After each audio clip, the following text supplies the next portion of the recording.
Okay, so let's get back on it here. Where we left off at, I got everything off the front. Now I need to take coil packs off, the valve covers off, rocker arm and push rods. So let's go ahead and just get into it.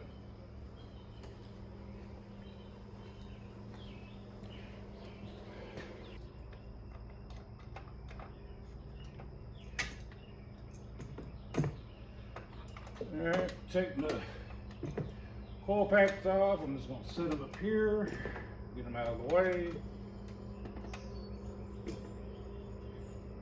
Now, I'm gonna take the valve cover off. It's an 8mm. It can be a little tight in here when the engine is in the frame like it is. So, and with the wiring harness, a lot of times it's much easier doing with the engine out, but in this case, we're gonna do it with the engine in. So let me get that loosened up and take it off, and then we'll get the other side done and get the rocker arms, push rods out.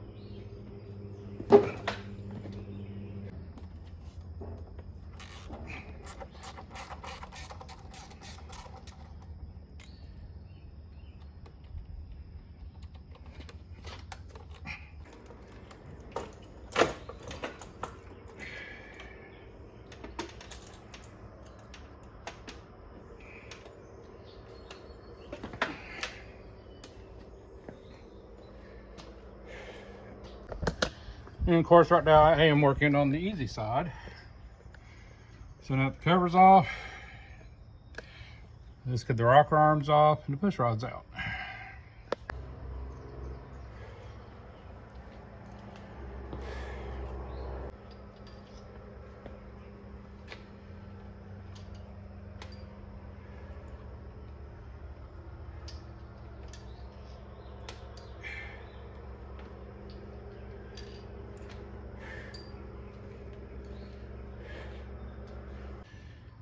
All right, got the rocker arms and push rods removed.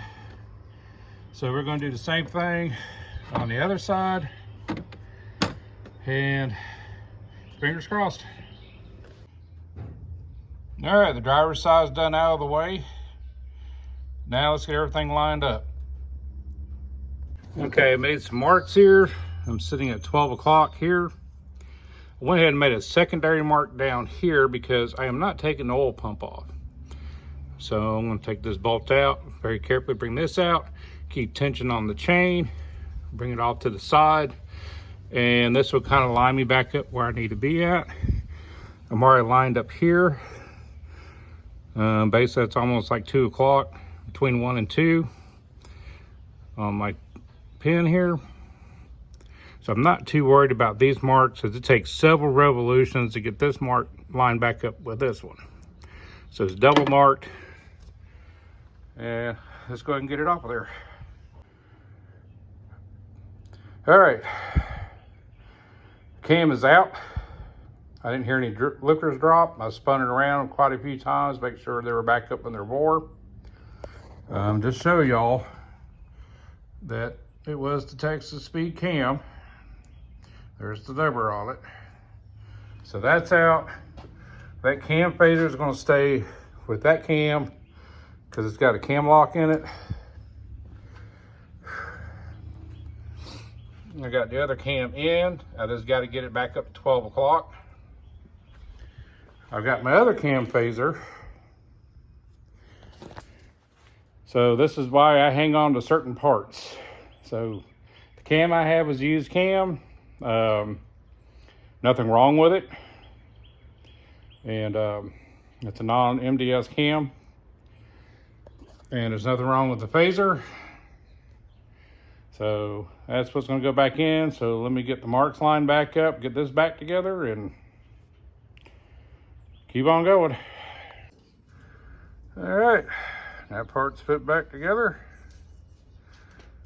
Now just gotta go in reverse. Well, good morning, everybody. It's another day here at the house. And try to get an early start on this because it's been hot the past couple of days. And so I've been kind of taking my time on this.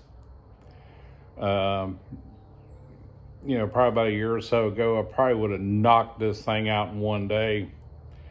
But I'm just taking my time with it, listening to my body. And so today I'm going to try to get the rest of this done. And yesterday I was really sweating bullets changing the cam out, especially with the head still on. Personally, it's the first time I've done it this way, and I was so worried about a lifter seeping down and falling into the block, but everything worked out. And because, I mean, basically I'm used to doing these things out of the car. You know, you don't have all the crap in the way, and especially with these newer cars now, space is so tight these days. But I'm in the process of putting it all back together now. Let's walk out here real quick. It's starting to get warm out already. So I've got the passenger side rockers and push rods back in, which was the easy side. This one's a little tighter, but we're gonna get her done. As soon as I get all this together, and before I put the timing cover and everything back on, I'm gonna rotate the engine to make sure all the rocker arms are moving, make sure everything's in time still. Especially with these Gen 3s, it's not hard to misplace a push rod. It'll hit a lip in there, and you're thinking you're in the lifter, and you're not. And the next thing you know is you go to start your engine up, and you got a dead abyss. And so always double check the push rods on this. And I found out personally the first time I ever dug into one of these years ago, put it all back together, and it's running rough. It's like, okay, what's the problem? I replaced everything that needed to be replaced on it. Well, when I took the valve cover back off and hand spun the engine, I noticed one of the rockers weren't moving, and what happened was that the push rod misplaced a little bit. So now I always double check before I put everything back together. And speaking of push rods, I've had a lot of you go back to my older videos and stuff like that, and having a lot of questions about, you know, changing over to Eagle heads on a pre-Eagle engine. What push rods do I need? What do you recommend? At the end of the day, guys, measure for your push rods. And I'm just saying that because I don't want to give you some advice and you take it and something happens to your engine and it comes back on me. I guess it's kind of a little disclaimer deal. But just do your research. Now, when we built the engine for Ethan's truck, we actually stayed with stock push rods. When we did the pre-Eagle to the Eagle conversion, we did an 070 gasket. I used the stock push rods for an Eagle engine, not a pre-Eagle, and it did the job. But they're borderline. And what I mean by borderline is it's almost at zero lash. And so when she gets warm, you hear a slight little ticking going on. You know, it's not hurting anything, but I highly recommend if you're doing a conversion or even replacing the cam with something else, always double check your base circles, make sure they're going to be the same as stock versus the lift. If you're going to need longer push rods, shorter push rods, it takes a little bit of extra work, it takes a little bit extra money, but at the end of the day, you know you're doing the right thing. So back on this, so let me get the driver's side done and we'll get this rotated. Everything looks good. I'll put it the rest of the way back together. Go in, take the tune out of the PCM, return it back to stock, and see what we have. All right, now that I got the other rockers on and push rods on the driver's side, I'm going to rotate down and just kind of watch all my rockers, make sure they're moving up and down.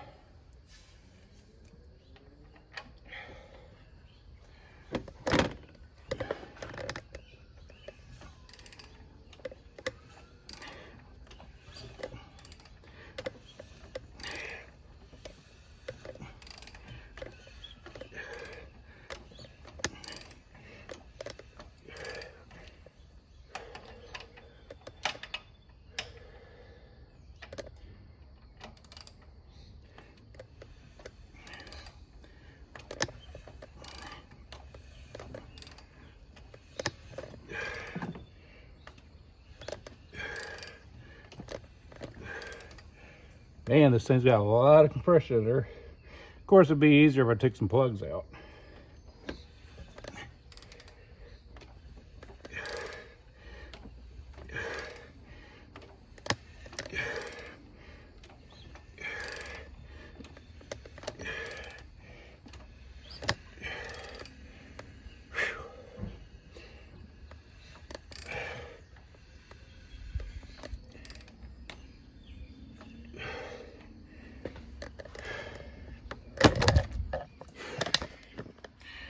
All right, it was a couple rotations on that one. Looks like everything was moving.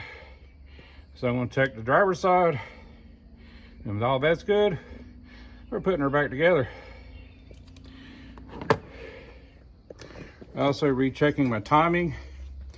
Even though the chain has moved, but I still have my mark here. I've got my mark there. And everything is still lining up. So the timing's good. So let me get the driver's side rotation done. And if all that looks good, like I said, we're gonna put her back together. All right, getting ready to put the timing cover on. Got me a little bit of silicone here at the edge here. A little bit up on there. So getting ready to set that in place, getting ready to pull the little towels out. I did that so the water wouldn't, or the antifreeze wouldn't get into the engine oil. I kind of put those in there before I took the timing cover off. So now we're getting ready to pull those out and let's put the timing cover on. All right, getting a little closer. Timing cover's back on, harmonic balancer's back on, AC compressor, alternator. So just need to get the water pump on, and then the fun part begins, putting the radiator, the fan, and everything else back together. And it's already getting hot out here. Now that I got the front of the engine back together, now it's time to put the radiator fan, mount the condenser back up, and just kind of get her finished up. Not too far away on resetting the tune of this thing back to stock tune and give it a fire up. So once I get on that, we'll see if she goes. We're getting closer to a fire up. Got everything back together on the driver's side. Everything's together in the front, minus putting the bumper and the grill in. I'm going to wait until after I get it running, make sure there's no leaks here in the front. And once we figure out that and it runs good, and then I'll put the nose on. Still need to finish putting the valve cover in on the passenger side. Get that on there in the coil packs. Got the laptop charging up right now. So not too far away from firing it up. All right, she's all back together and running.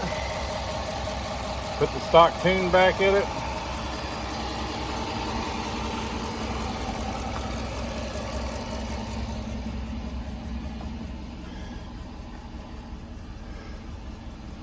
So everything's pretty good.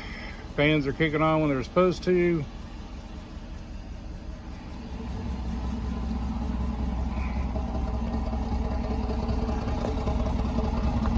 Now she doesn't have the lope anymore, but at least she's running, starting up every time. I've sat here and let this cycle a few times, let it get hot, shut it off, it fires right back up. So I guess I'm gonna put the nose and everything back on it and call it good.